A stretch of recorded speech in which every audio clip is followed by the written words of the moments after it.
আসসালামু আলাইকুম।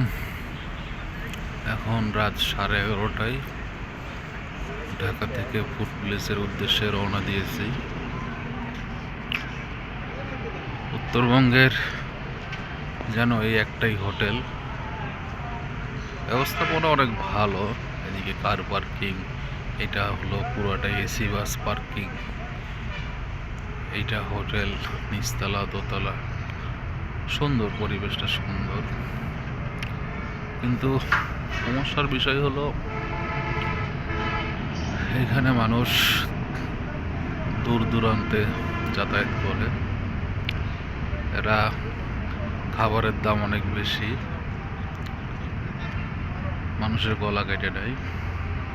যাত্রীরাও food village ছাড়া অন্য কোনো হোটেলে বাস দাঁড়াইলে মন খারাপ করে,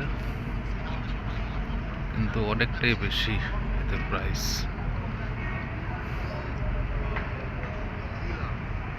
যদি একটু প্রাইসটা কমাতে পারে তাহলে সাধারণ যাত্রীদের জন্য একটু ভালো হয়।